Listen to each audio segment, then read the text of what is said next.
ما دستوراتی که توی جلسات قبلی کار کردیم اینا دستورات بیسیک ما بودن و دستورات اصلی و بیشترین استفاده در واقع از این دستورات هست توی طراحی سطوح.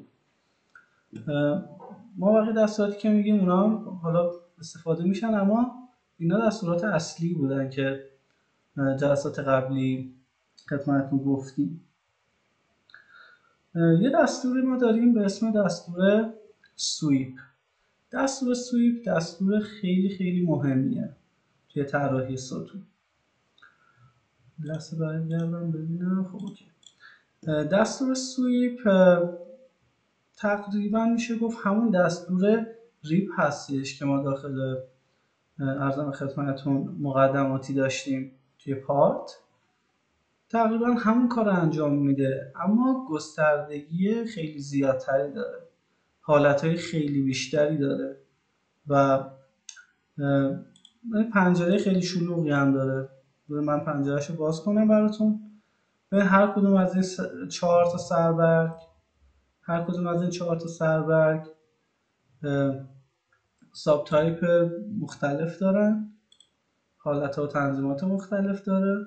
دوره توی بعدی که برم ببینید دوره اینقدر حالت داره، توی بعدی همینطور و توی آخری هم به همین شکل.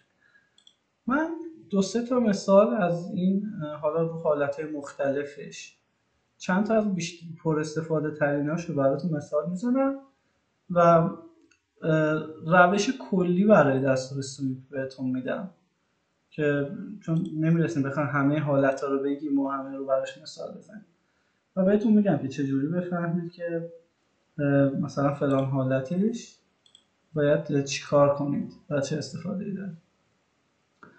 دستور خیلی خیلی مهمیه. ببینید اولین حالت پروفایل تایپش حالت اکسپلیسیته که تو این حالت گزینه اولش with reference surface نوشته. خب تا اینجای کار اصلا ما نیاز نیست دانشی در مورد این دستور داشته باشیم، نیازی نیست. فرض کنید اصلا کسی به شما اینو آموزش نمیده، خودتون راحت میتونید متوجه بشید. اول راهنمایی که دارین این تصویریه که برای حالتهای مختلف این کنار براتون میاره. خب حالا یه سری چیز روی این دستور نوشته. اینا چی هم؟ ببینید شما توی این حالت ساب تایپش نوشته with reference surface. خب اولین چیزی که ازش میفهمیم اینه که ما باید یه سرفیس داشته باشیم برای اینکه این دستور رو بتونیم اجرا کنیم. بعد از همون چی میخواد؟ یه پروفایل میخواد، یعنی غیر از اون سرفیس هم یه پروفایل باید داشته باشیم، یه گاید کرو باید داشته باشیم و یکی سرفیس که خودمون سرفیس رو بهش میدیم. خب و یه درجه هم میتونیم براش مشخص. خب این چه کاری انجام میده؟ ببینید این خط سفید داخل این کادر یه پروفایله که این پروفایل میتونه روی مسیری روی سطح حرکت کنه. دستور ریپ تو ذهنتون باشه که چه کاری میکرد. یه پروفایل که مسیر حرکت میکرد. خب اینجا مثل بقیه دستورات مشترکی که همینجا داشتیم هم توی پارت، نکتهش اینه که پروفایل شما الزاماً بسته نیست، میتونه یه پروفایل باز باشه.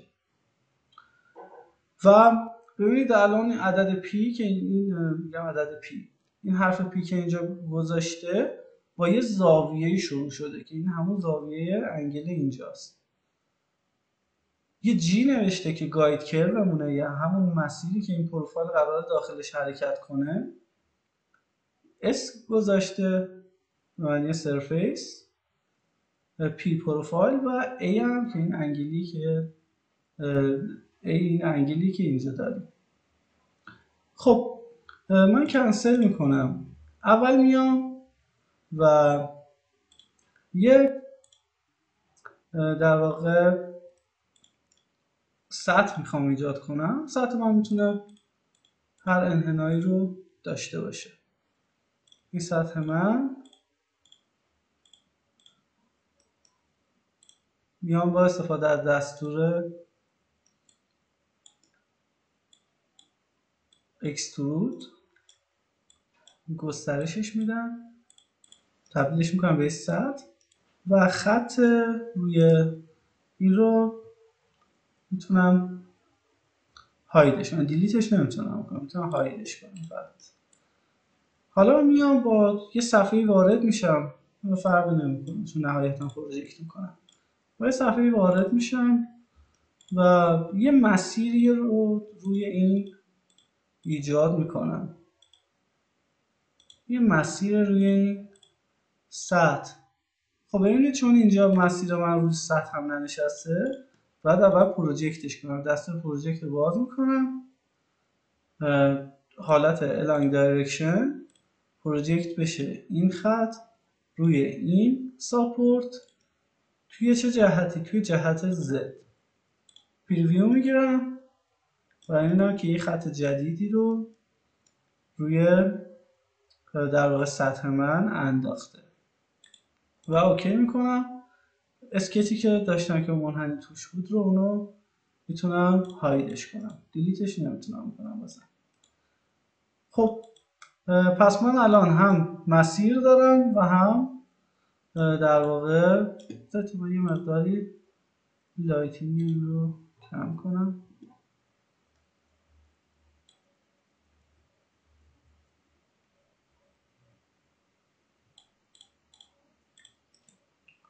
خب من یه پروفایل دارم، یه مسیر دارم. من اگه این رنگ اینم بچه راستی میتونم تغییر بدیم، میتونم راست کلیک کنیم تو پراپرتیز.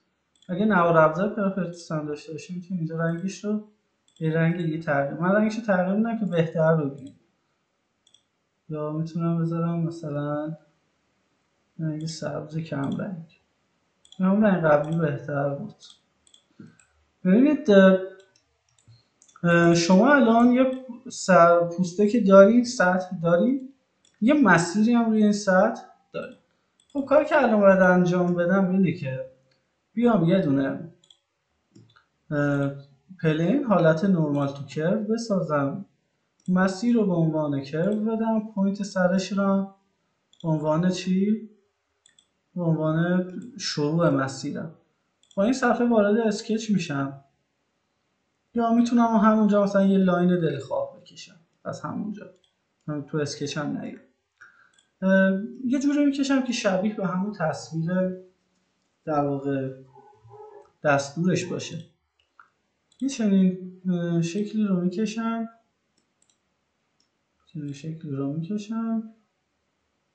به این صورت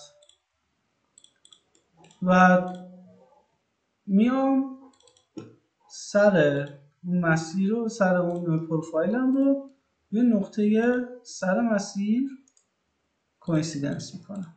این کار رو حتما باید انجام بدم. خارج میشم از اینجا، حالا دستور سویپ رو فعال میکنم. خب گفته پروفایلتو بده، این پروفایل هم میتونم اسکچش انتخاب کنم، از رو خودش انتخاب کنم. گفته گاید کرو بده، میگم اینم گاید کرو. ساپورتد میگم اینم ساپورتم و حالا یه پریویو میگیرم. ببینید این پروفایل من رو تو مسیری که گفتم روی سطح هم حرکت میده و در واقع تو پایان مسیر این پروفایل رو میاره. خب حالا این انگل اینجا چی کار میکنه؟ انگل من میتونه یه مقداری داشته باشه. مثلا من این مقدار اگه به 14 درجه افزایش بدم و پریویو بگیرم، ببینید این 14 درجه از اینجا منحرف میشه به اون سمت، از اون طرف هم همینطور 14 درجه از در واقع جهت و چیزی که داشته یه مقدار زاویه میگیره. این زاویه رو میتونم بیشتر کنم. ببینید کاملا مشخصه که یه مقدار زاویه پیدا کرده. خب حالا یک گزینه کنار این انگل هم نوشته به اسم لا. لا یعنی چی؟ لا یعنی قانون. من میتونم برای این کاری که انجام دادم یه قانونی تعریف کنم. یعنی چی؟ من این مقدار انگلم رو 0 میکنم اول، میام تو لا. لا چی میگه؟ لا یه سری حالت داره. اگه ببینیم این نموداری که اینجا کشیده، ببین من 0 درجه دارم. خب 0 درجه هم تو پایان 0 درجه است، یعنی هیچ تغییر نمیکنه. اگه اینو میدادم قبل اینکه بیام تو لا مثلا 14 درجه، اینجا مثلا میشه 14 درجه، تو پایان هم همین 14 درجه ادامه میشه. ولی من میتونم کاری کنم که این مثلا از 0 درجه شروع بشه و طی مسیر بیاد و در آخر مثلا 20 درجه باشه یا حالا هر درجه دیگه.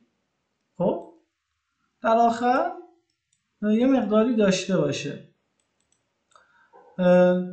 پس اگه یادتون باشه، ببینید بخوام یه آیکون شبیهش مثال بزنم، توی مقدماتی یه آیکونی داشتیم به اسم وریبل فیلت که مقداری از اول شما فیلت میزدید، مثلا از 2 میلیمتر شروع میشد مثلا تا 10 میلیمتر، حالت مثلا کونیک داشت و فیلت براتون میزد. اینجا هم از یه عددی شروع میشه میره تا اون مقداری که خودتون مشخص میکنید. خب من حالت کانستنت دارم توی لاو تایپم. حالت کانستنت یعنی حالت ثابت، یعنی این هر مقداری من به این بدم تا آخر همون مقدار ادامه میده. این همون این قسمت که وارد میکرد. یه حالت لاینیر داره که من اینو مثلا 0 درجه میدم تا اند ولیو مثلا 60 درجه. خب نمودارم اینجا تغییر میکنه. کلوز میکنم، پریویو میگیرم. ببینید اینجا حالتم رو چه اتفاقی براش میفته. فقط ببینید نکته که اینجا هست، اند شما میشه این اول کار. خب یعنی این طرف میشه اندتون. پس اینو مقادیرش یادتون باشه که چجوری وارد کنید. این 60 درجه الان داره کار میکنه. اینجا ببینید مقدار 60 درجه، من مقدارش رو تغییر بدم مثلا منفی 60 درجه. این از اون سمت، یعنی الان اصلا اینجا از داخلی اون اومده بیرون. پس این یه مقدارش یه حالت استایپ داریم. استایپ یعنی چی؟ من اینجا مقدار 0 وارد میکنم تا مقدار 50 درجه. این استایپ شبیه به حرف اس هستش. از اینجا تا این نقطه، یعنی از 0 تا 25 درجه، یه در واقع حالتی داره و از 25 درجه تا 50 درجه در واقع یه مقداری شیبش کمتر میشه. از 0 تا 25 درجه شیب داره همینطور زیاد میشه، از 25 درجه تا 50 درجه شیب داره کاهش پیدا میکنه. خب مقادیرم رو دادم، نمودارش رو هم گرفتم، کلوزش میکنم و پریویو میگیرم. نه از اینجا بهتر مشخصه.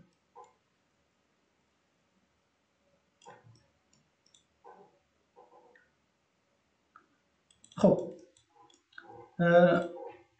پس این هم حالت استایپ. شما میتونید یه مقداری به این بدین تا اتفاق بیفته. ما البته آیکون جدا برای دستور لا داریم.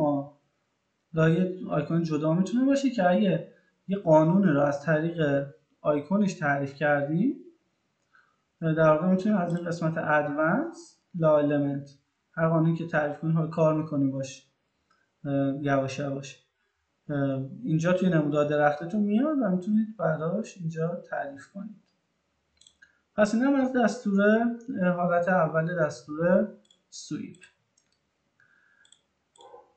خب حالت بعدیش رو میخوام انجام بدم. ببینید این یه حالتش، سعی می‌کنم از هر سروری مثلا یکی دوتاش انجام بدم. وی تو گاید ببینید یه پروفایلی داریم شما، این پروفایل زرد رنگتون و دو تا گاید کر داریم که خطوط سفید هستن. چی کار میکنه؟ بذارید من اینا رو پاک کنم دیلیتشون کنم همه رو.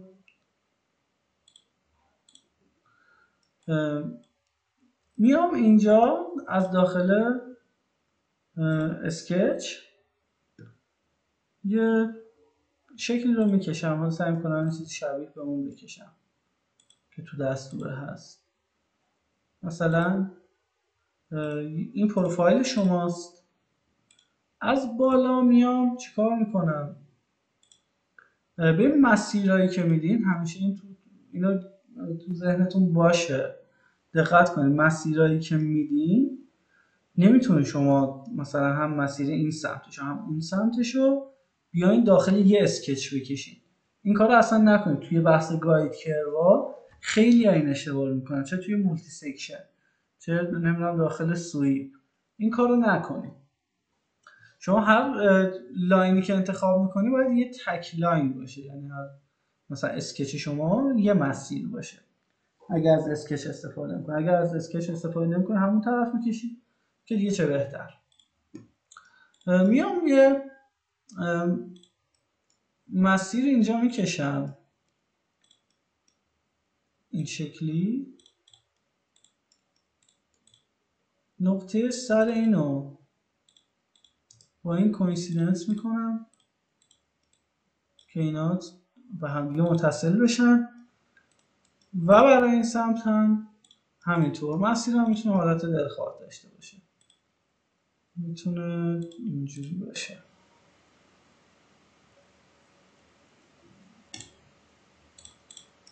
و برای این سمت هم همینطور کوینسیدنس میکنم.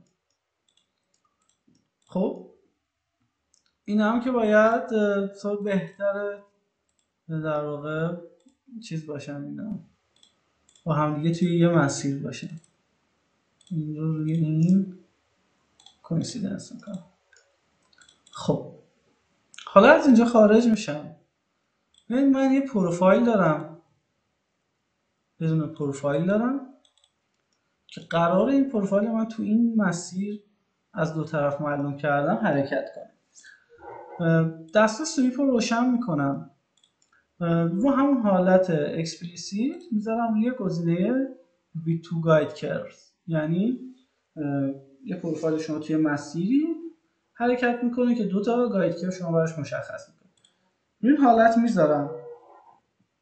ببین هر کدوم از حالت ها رو یادتون رفت یا حالت شما همه رو توضیح نمیدیم، ما اصلیاشو توضیح میدیم. هر کدوم رو یادتون رفت یا نمیدونستین کافی که وارد اون حالت بشین. ببین هم تصویرش براتون مشخص کرده پارامترهایی که باید بهش بدین و هم اینجا نوشته یه پروفایل نیازه دو تا گاید کرو. خیلی راحت میتونید این کار رو انجام بدید. پروفایلم رو انتخاب میکنم. این پروفایل گاید کرو یکم. ببینید الان اشتباهی که من کردم چی بود؟ اشتباهی که من کردم هر دو مسیرم رو داخل یه دونه اسکچ دادم. خب آره آفرین، هر دو تا مسیرم رو من داخل یه دونه اسکچ دادم. این ممکنه خیلی وقتا مثلا الان خودم یادم، خیلی وقتا ممکنه شما یادتون بره. پس پاک میکنم یکی از مسیرام رو، از اینجا خارج میشم و یک بار دیگه با همون صفحه وارد اسکچ میشم. حالا مسیر دومی که میخواستم بدم رو میدم.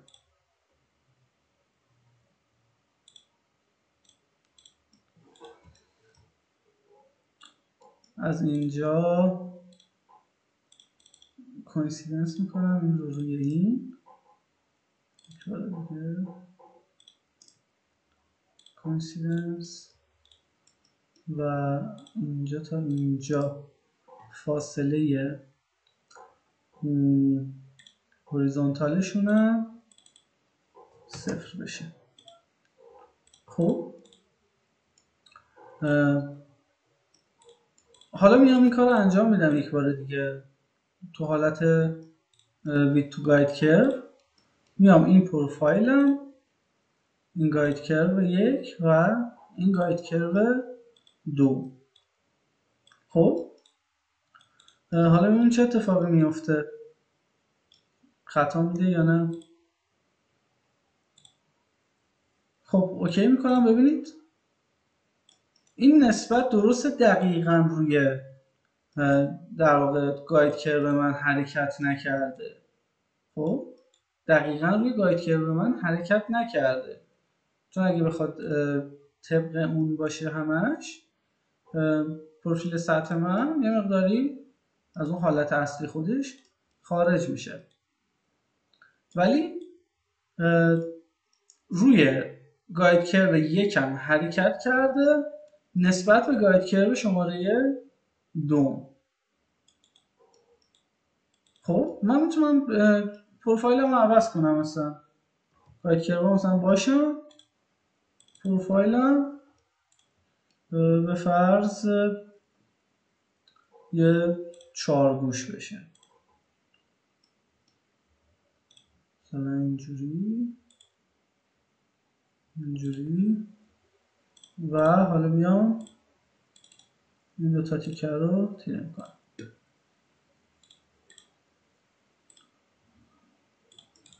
خب حالا یک بار دیگه همین کار رو انجام میدم. این پروفایلم باشه، این گاید کرو یکم با جابجا انتخاب میکنم و اونم 2. ببینید روی گاید کرو یکم حرکت کرده نسبت به گاید کرو 2. اوکی؟ پس اینم از بحث حالت ویتو گاید کرو سویپ و در نهایت میتونم اوکی کنم. در واقع شما پروفایلی رو توی یه مسیر حرکت میدید.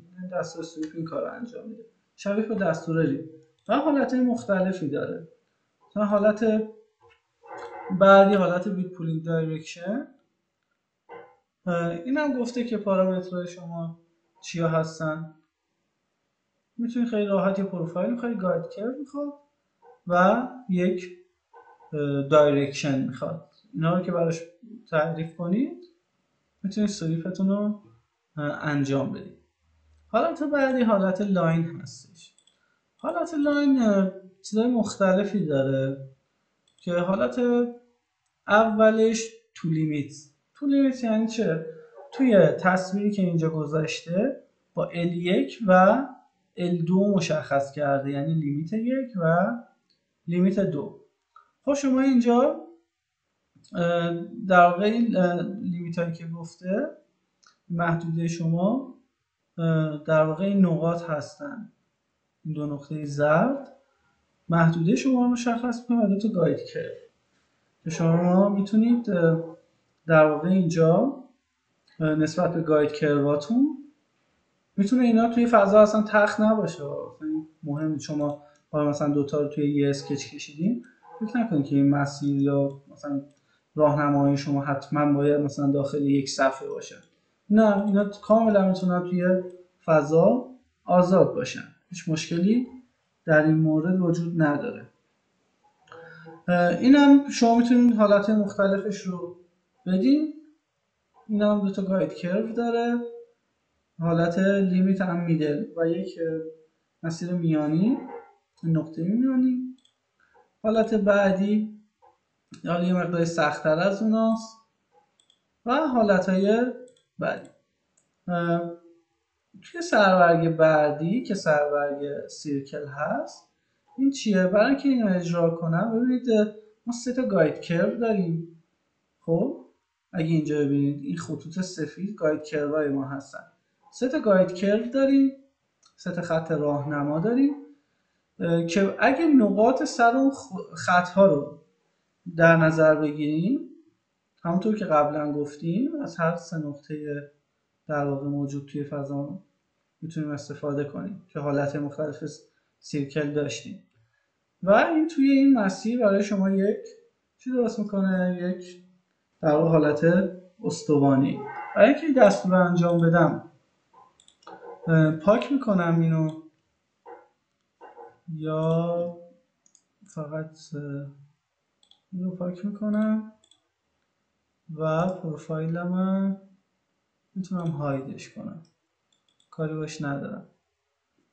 یک بار دیگه یه صفحه میسازم به حالت آفست فرام و این مقدار میارمش بالا.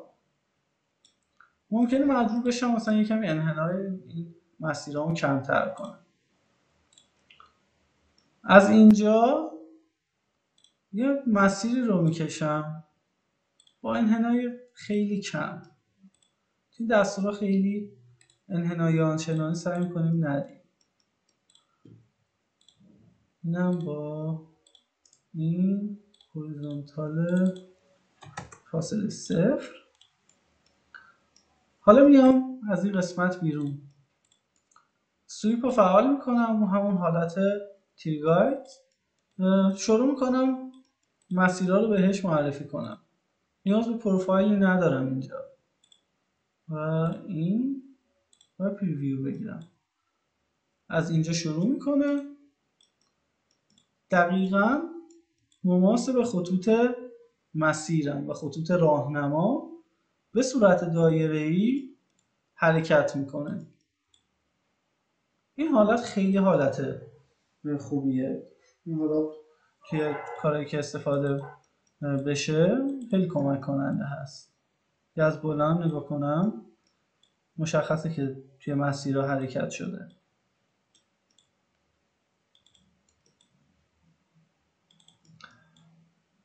این دستورات توی طرح‌های ذهنیتون هم خیلی میتونه بهتون کمک کنه.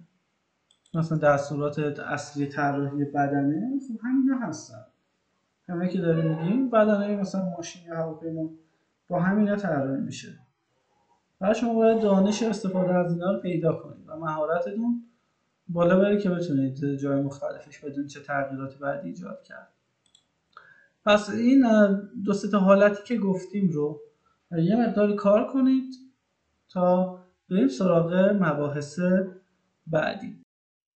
خب پس این یکی از حالتهای در واقع سویپ هستش. یه حالت دیگهش این حالت اول تیرگایدش بود که ما 3 تا راهنما بهش داریم. حالت بعدی که داره حالت تو گاید اند رادیوس. خب این در واقع شما 2 تا کروش مشخص میکنید. مثلا من اینو مشخص میکنم و اون رو و یه مقداری هم به عنوان رادیوس میدم. خب ببین چه اتفاقی میفته. ارور میده. چرا ارور میده؟ به خاطر اینکه شما وقتی یه شعاعی رو دادین که دیگه نمیتونه از اون مسیر بره شعاع رو در واقع ثابت نگه داره و داخل همون مسیر هم بره. پس شما باید 2 تا خط 2 تا لاین صاف انتخاب کنید برای این کار. 2 تا لاین صاف انتخاب کنید و معمولا 2 تا جواب بهتون میده. یه دایره مثلا بالا میندازه، یه دونه هم پایین، همونطور که توی تصویرش هم هست. و شما میتونید از اون 2 حالت ممکن یکی رو انتخاب کنید. حالت بعدی حالت سنتر اند توانگل. خب اینم خب به هر حال حالتی که از پارامترش مشخص هست که این چون یه مقداری مشکل تره این رو کار نمی کنیم که احتمالا ارور هم باش مواجه خواهیم شد و وقت گیرم هست. حالت سنتر اند رادیوس شما میتونید بیاید و یه مسیر مشخص کنید و یه مقدار به عنوان رادیوس بدید و تو مسیر با اون در واقع شعاعی که بهش دادید حرکت میکنه. خیلی ساده. کنسل میکنم یک بار دیگه. حالت بعدی حالت تو گایدز اند تنجنت سرفیس هستش که اینم خب شما قبلش باید یه سرفیسی داشته باشین. حالا اینجا اگر من در واقع بیام این رو انتخاب کنم، تنجنت سرفیس هم این باشه، لیمیت کرو این رو انتخاب کنم، خب جواب نمیده. تو این حالت اینا بیش از اندازه از هم دورن یا انحنای سطح هم خیلی زیاده که نمیتونه هم از اینجا باشه هم به اون در واقع مماس باشه. این تصویرش نشون داده، شبیه به خودش رو میتونید کاملا اجرا کنید. حالت بعدی وان گایدن تنجنسی سرفیس. در واقع این یه مقدار حالا ساده تره. من اگه این رو به عنوان تنجنت انتخاب کنم، اینا یه مقدار انحناهای سطح در واقع مخصوص و نزدیک به چیز میخوام تا اجرا بشن. روی هر سطح و هر نمیدونم منحنی اینا اجرا نمیشن. حالت بعدی که مربوط به چی هست؟ در واقع مربوط به حالت کونیک هست که اینم طبق چیزایی که ازتون میخواد بهش معرفی میکنید و براتون سطح مورد نظرتون رو ایجاد میکنه. پس این هم دستوره در واقع خدمتتون عرض کنم که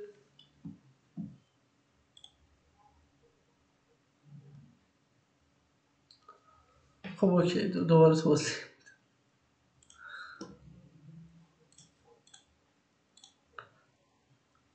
الان تصویر هست.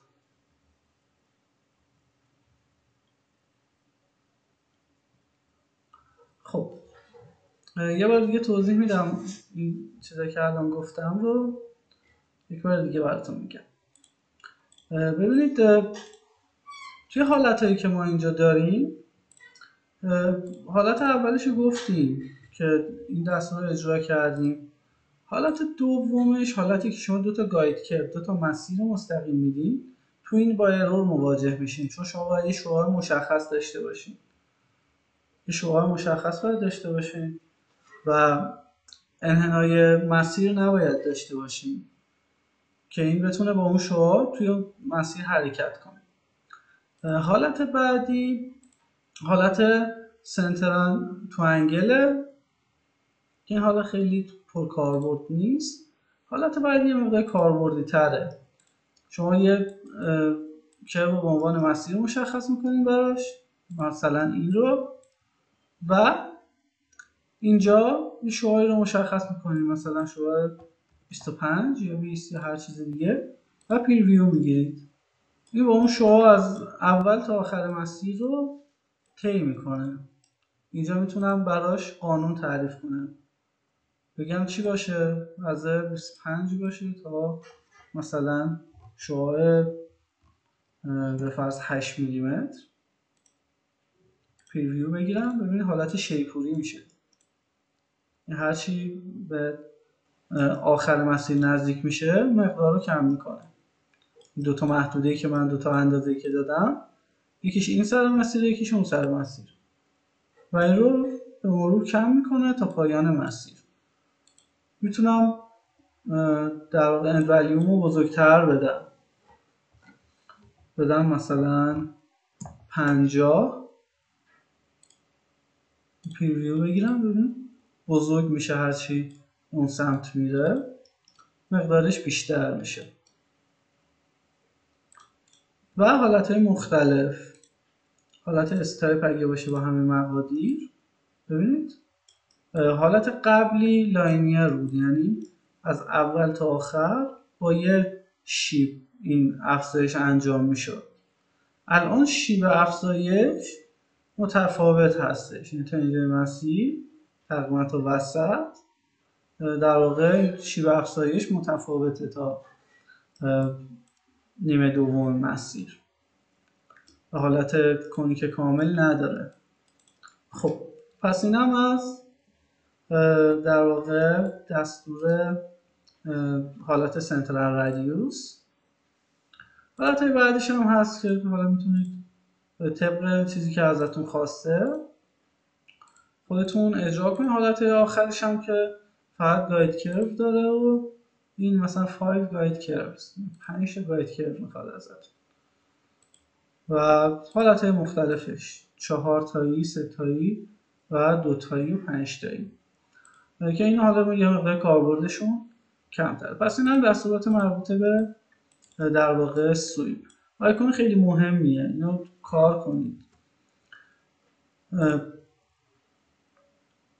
میام به یه مثال میخوام انجام بدم از در واقع دستور مولتی سکشن.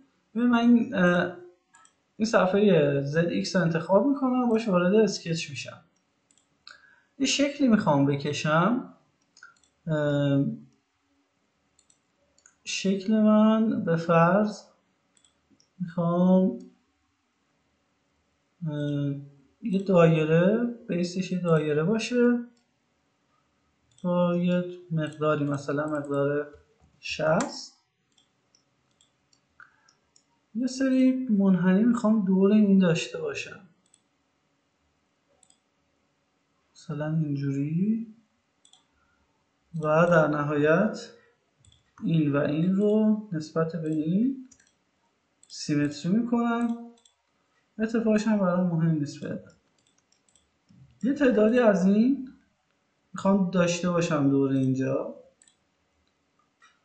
دور اینجا، از اینجا تا تو این مسیر یه مقداری داشته باشم از این، یکم بیشتر، کمترش میکنم و 360 رو منهای چند میکنم. الان چند تا دارم؟ چون دوپلیکیت مودم روشنه، پس یه دونه هم اصلیشه، 6 تا هم جدید ایجاد کردم. 360 تقسیم بر پاکش میکنم 360 اسلش 7. خب اینم از این. حالا ببین الان مثلا اینجا رو میتونم به هم وصل کنم، وصل نکردم هم اهمیتی نداره، اما باید این قسمت های داخل اینو خالی کنم. اینجا اینجا اینجا اینجا اینجا و اینجا و این سمت. خب این یه پروفایله، شبیه به گوگل باشه فرق نمیکنه، حالا هر چیزی که شما کشید. موضوع چطوره؟ خب حالا میام چیکار میکنم؟ این یه پلین دیگه میسازم با فاصله از اون ریورسش میکنم اون سمت، مثلا همین فاصله خوبه 50 تا 50 تا. با پلین جدید وارد اسکچ میشم. وارد اسکچ میشم، یه دایره میکشم. دایره من مثلا قطر چقدر داشته باشه؟ 50 به فرض. قطر 50 داشته باشه و از این قسمت، حالا اگه بیشتر هم باشه اشکالی نداره، بگیرم مثلا 60 تا یا 55 تا میگیرم. از اینجا خارج میشم، یه مقداری میتونم ببرمش عقب‌تر یا حالا رو همین انجام میدم. من میخوام مولتی سکشن کنم این رو به اون، ببینیم چه اتفاق میفته. چند تا کار میخوام انجام بدم، ولی قبل از هر کدومش یه بار مولتی سکشن میکنم که شما تفاوت رو توی در واقع چیزایی که بهش میدم ببینید. مولتی سکشن میکنم این سکشن رو به اون سکشن، پریویو میگیرم، ببینید به این حالت برای من مولتی سکشن رو انجام میده. خب این یه حالت. حالا ببینید تغییراتی که ایجاد میکنم چه. قبل از اینکه مولتی سکشن دوم انجام بدم یا هر کدوم از اینا رو در واقع یه مقدار اکسترودشون میکنم، هر کدوم از اینا یه مقدار اکسترود میکنم و عرضم به حضورتون که به اون سمت مخالف، هر کدوم به سمت مخالف فیس تو فیسشون یه مقداری، حالا هر چقدر 13 تا 14 تا هر چقدر نسبت به پروفایل خودت و اوکی میکنم. برای این یکی هم به همین شکل به سمت بیرون، مقدارشون هم مهم نیست که با هم مساوی باشه یا نباشه، فقط کاری که میخوایم انجام بدیم با استفاده از این اکسترودا مهمه. خیلی اینجا رو دقت کنید. مولتی سکشن میکنم، میگم این مقطع با اسکچ هم مشخص میکنم این مقطع روی این مقطع این هم حالت قبلی. خب اگه الان پریویو بگیرم، خب براش مهم نیست اینایی که من اکسترود کردم، همون کار قبلی انجام میده. کنسل میکنم یه بار، این بار هر مقطعی رو که انتخاب کردم، خیلی دقت کنید اینجا خواهشم، هر مقطعی که انتخاب کردم به عنوان ساپورتش اکسترودش هم انتخاب میکنم که اینجا اضافه میشه، زیرش اضافه نمیشه دیگه، توی یه دونه مورد اضافه میشه. یعنی ساپورتش شد چی؟ شد اکسترود شماره 3، اکسترود خود اون مقطع. حالا ببینید چه تغییری جا. کانتینیوتیش هم که تنجنتی، یعنی به این مقطع مماس میشه. حالا میام مقطع دوم، دایره رو انتخاب میکنم و برای ساپورتش، به عنوان ساپورتش پشت بندش میام چی انتخاب میکنم؟ میام اکسترود بعدی رو انتخاب میکنم، اکسترود شماره 2. حالا اینجا رو دقت کنید چه اتفاقی میفته.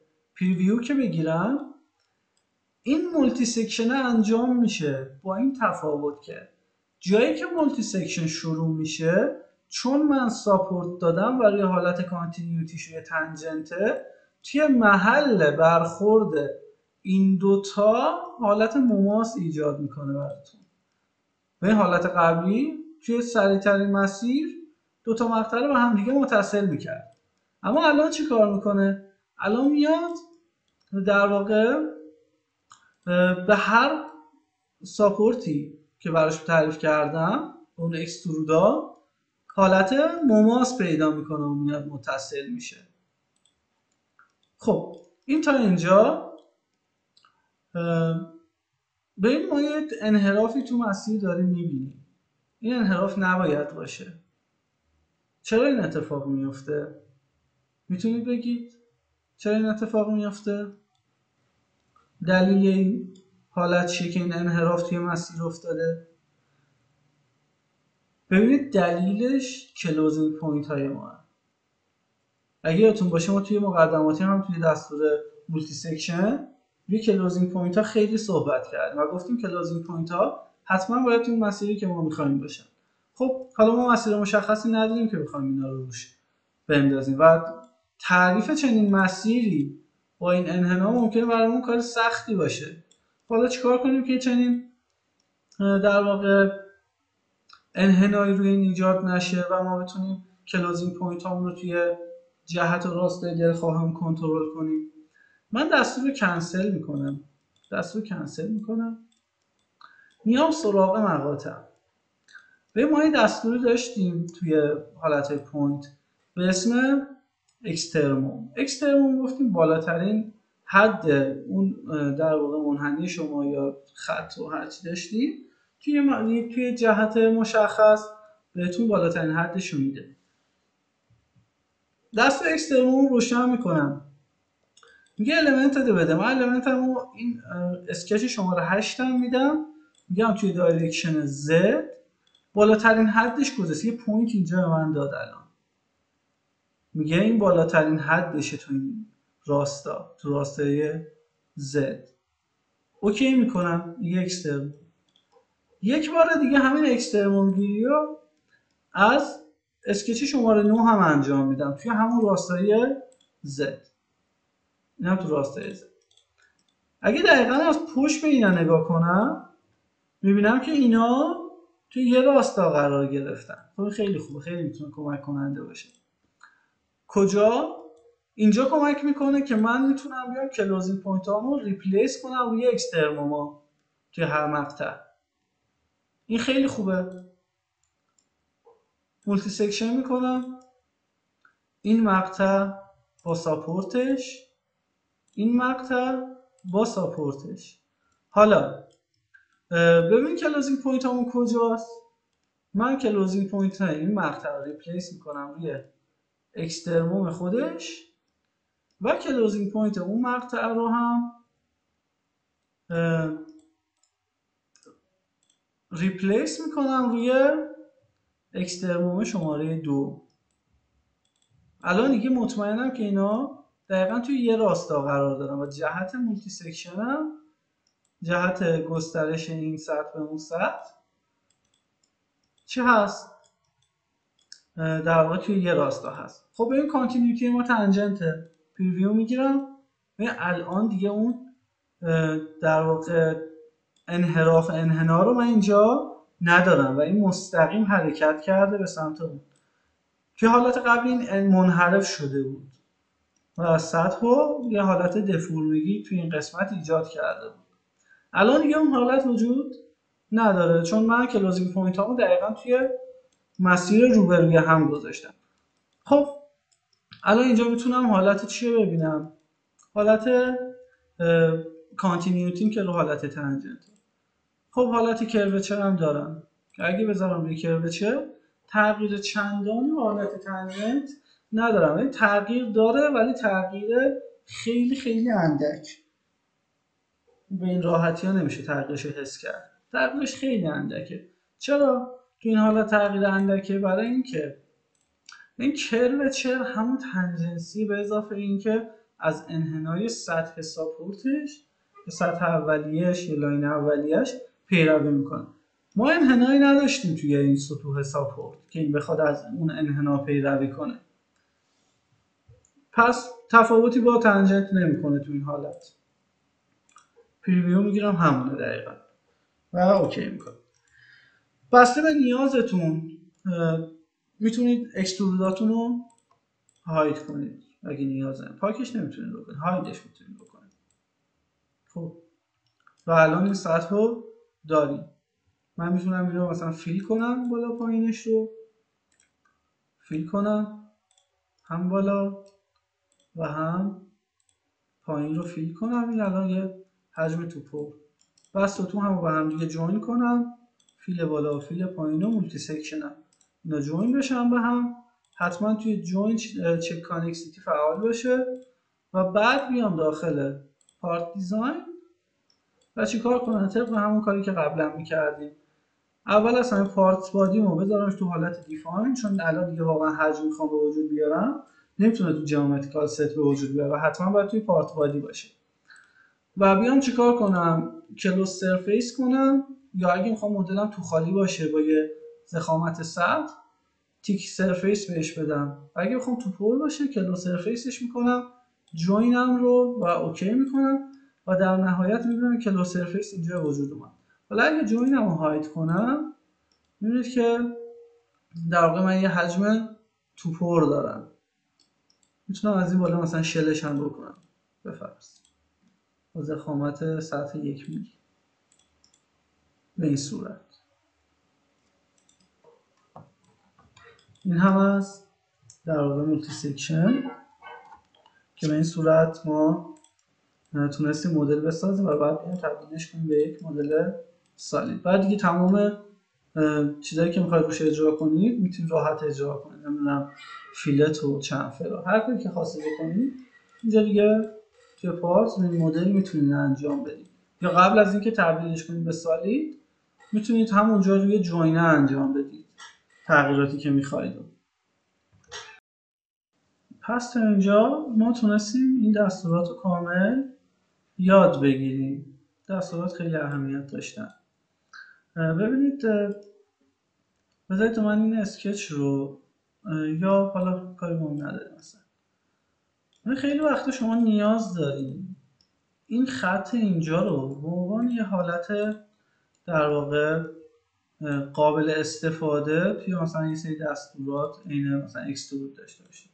من اکسترود اگه بکنم این رو انتخاب کنم، یه دایرکشنی هم انتخاب کنم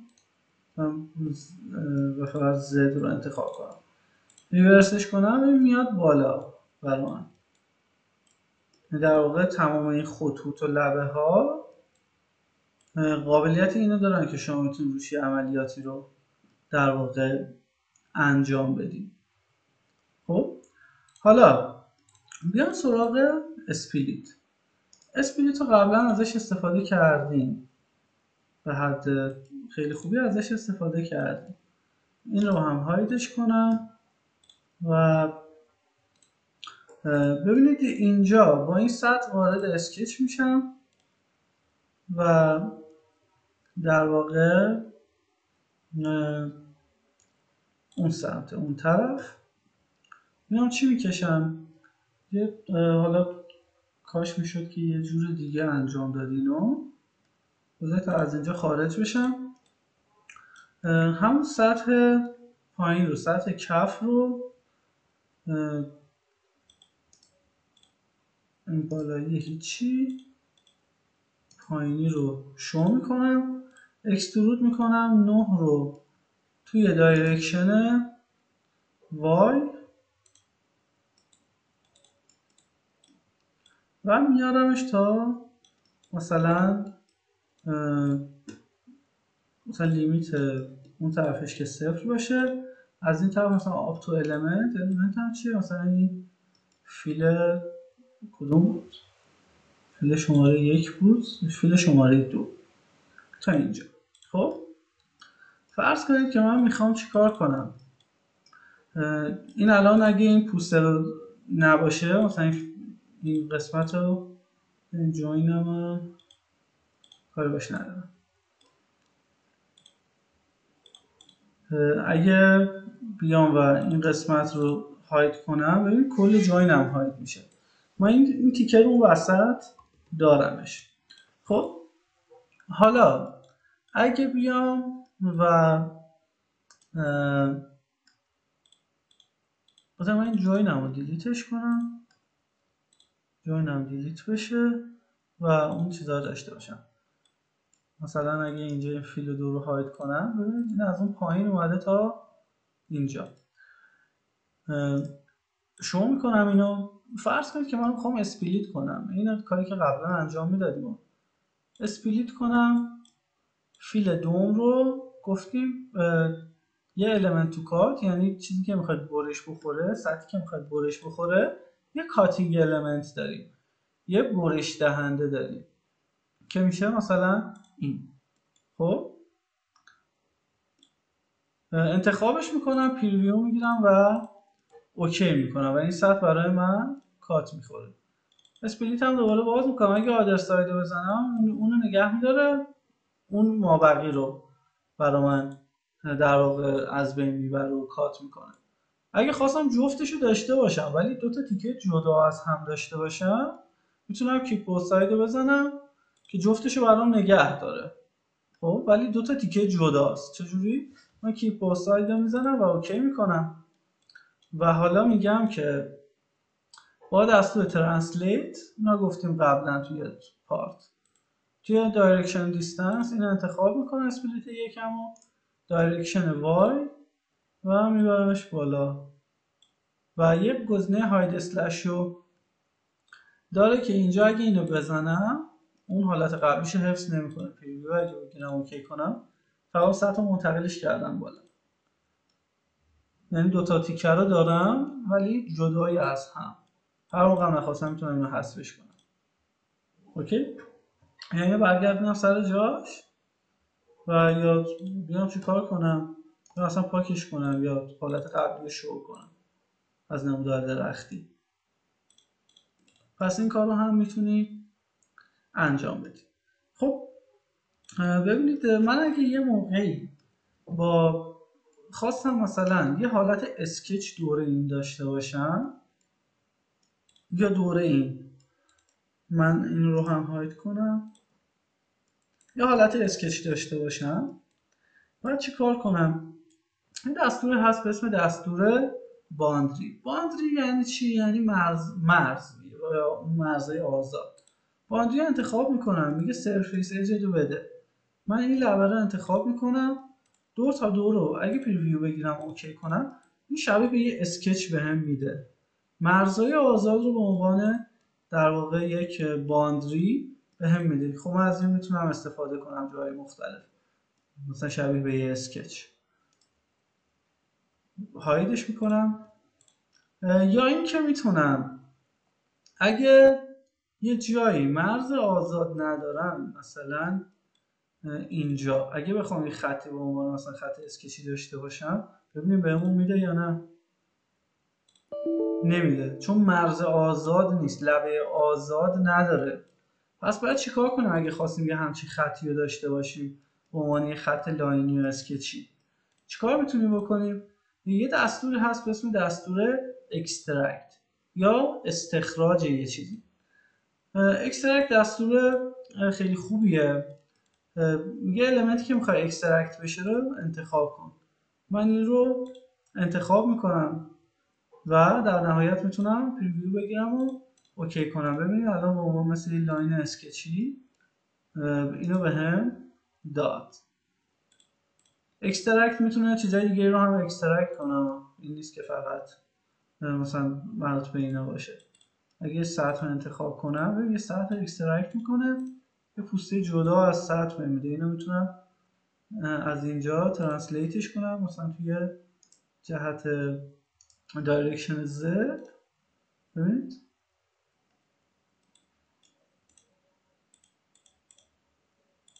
یک سطح استخراج، هر چیزی شما میتونید استخراج کنید، لبه ها، سطوح.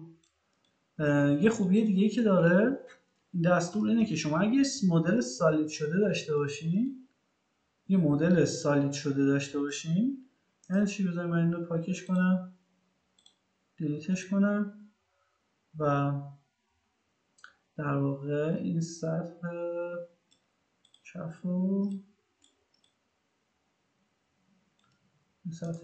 اگه هایدش کنم ببین چی داریم اونجا. خب روی این احتمالا جواب نده اگه بخوام کار کنم، شاید هم جواب بده.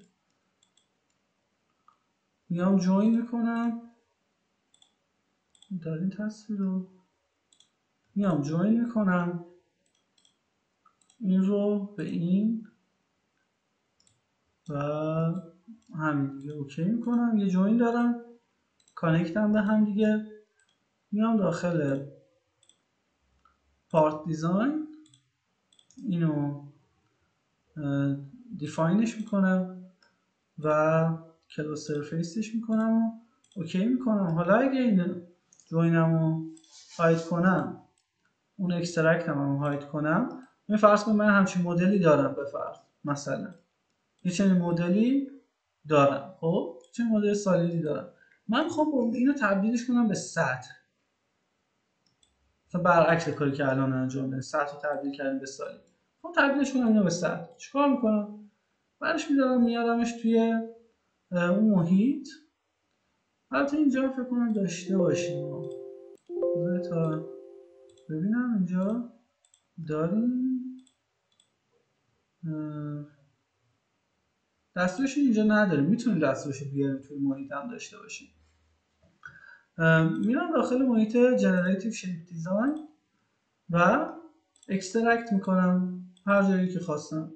میتونم هم خطوط رو اکسترکت کنم، یه تیکه مثلا جداگونه اکسترکت بشه، هم میتونم چیکار کنم هر سطحی که خواستم اکسترکت کنم. مثلا این سطح این به عنوان یه سطح بهم میده، دور تا دورش میتونم انتخاب کنم و اکسترکت کنم هر جاشو که نیاز دارم. خیلی ساده. پس اینم از دستور در واقع اکسترکت کردن. یه دستور دیگه هم داریم، دستور خیلی مهمیه مثل تریم، که تریمو حالا ساعت چنده، تریمو اگه حالا تمرین کنید شما یکی دو تا دستوری که گفتم رو تمرین کنید تا ببین اگه رسیدیم زود که دستور تریم رو هم کار میکنید.